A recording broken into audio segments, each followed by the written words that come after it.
दमी पाशं श्रीपुरवन्दमी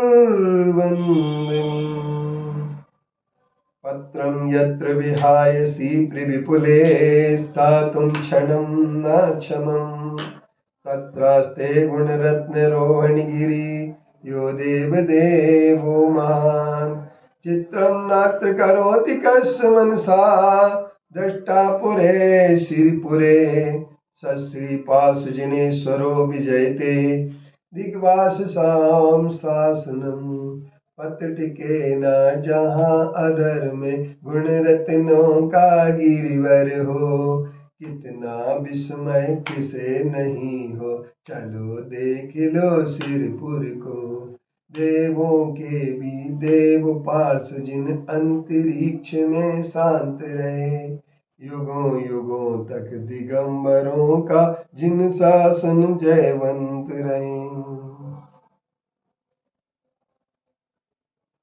आज हम अंतरिक्ष पार्षद महातीर्थ सिरपुर से आह्वान देना चाह रहे हैं कि सभी लोग एक बार सिरपुर की वंदना अवश्य करें, क्योंकि आपकी उपस्थिति तीर्थ रक्षा का आधार है।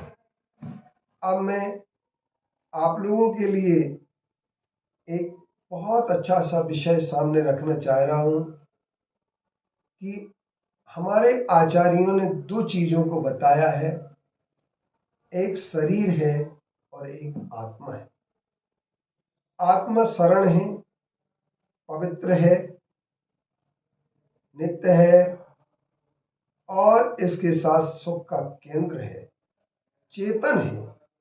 जबकि इसके विपक्ष में हमारा शरीर खड़ा हुआ है, जिस शरीर और आत्मा का अंतर न कर पाने के कारण से ये सारे के सारे लोग दुखी रह रहे।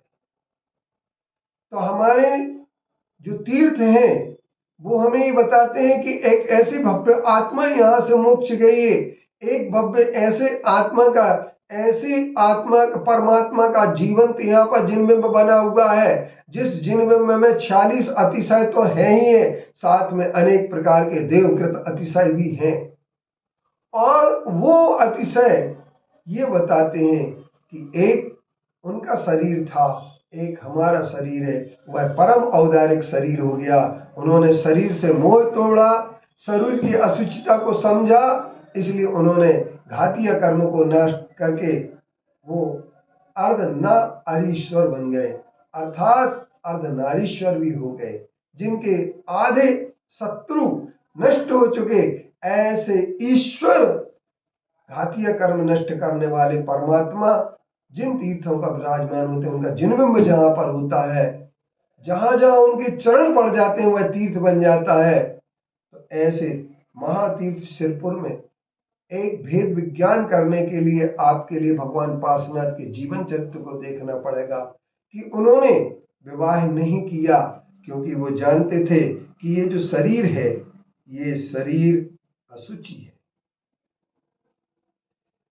कितने भी पदार्थ इसमें लगाए जाए, केसर चंदन पुष्प सुगंधित वस्तु देख सारी, देह परस्ते होए अपावन निस्तिन मल जारी। एक केसर चंदन आदि जो कुछ भी है, ये सारी की सारी चीजें लगा दी जाए तो भी उससे ये शरीर कभी भी हमारा पवित्र नहीं होता है।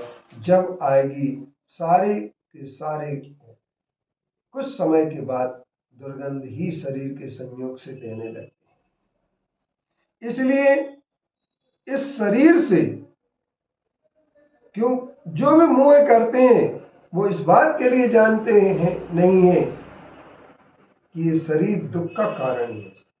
शरीर तः कर्तु मनंत शक्ति विभिन्न मात्मानम पास्तु दोषम जिनेन्द्र कोशादेव खड्गेष्टम तप प्रसाद। जिनेन्द्र भगवान की शरण में जाकर के हम इतना कर सकते हैं, जिन बिंब के दर्शन करके पार्श्वनाथ भगवान अंतरिक्ष पार्श्वनाथ के जिन बिंब के दर्शन करके सिरपुर में आकर के हम शरीर और आत्मा को अलग अलग कर सकते हैं, और शरीर के लिए अशरण मान करके हम ये बात कर सकते हैं कि जो शरीर से मोह करता है वह कायर कहलाता है, जो आत्मा से प्रेम करता है वह वीर कहलाता है। हम वीर बने क्योंकि हम महावीर की संतान हैं। हम दिगंबर स्वरूप में आस्था रखने वाले हैं क्योंकि हम ये जानते हैं कि काम वासना को जीतने वाले के पास मोह नहीं होता है। जो काम वासना के साथ लगे होते हैं वे मोही जीव निश्चित तौर पर वस्त्रों और पात्र और वस्त्र की ओर बढ़ जाते हैं, लेकिन जो निर्मोही होते हैं वो वस्त्र और पात्र से दूर हट करके किसी प्रकार के कोई उपकरणों में लगाव नहीं रखते हैं। एकमात्र पीछी कमंडल रख करके शरीर के भी परिग्रह को छोड़ देते हैं और शरीर की अशुचिता को समझ लेते हैं कि जहाँ वो एक बात समझ लेते, दिपे चाम चादर मणि हाड़ पिंजड़ा दे भीतर या सम जगत में और नहीं गिन के। ऐसे शरीर को समझने वाला शरीर के प्रति अपने मोह को खत्म कर देता है, समाप्त कर देता है और अंदर से अपनी आत्मा को देखता है। जो आत्मा को देखने वाला है वही दिगंबर स्वरूप को समझ सकता है। वस्त्रों में रहने वाले कभी भी आत्मा के स्वरूप को प्राप्त नहीं कर सकते हैं। ये हमारे तीर्थंकरों की वाणी का सार है।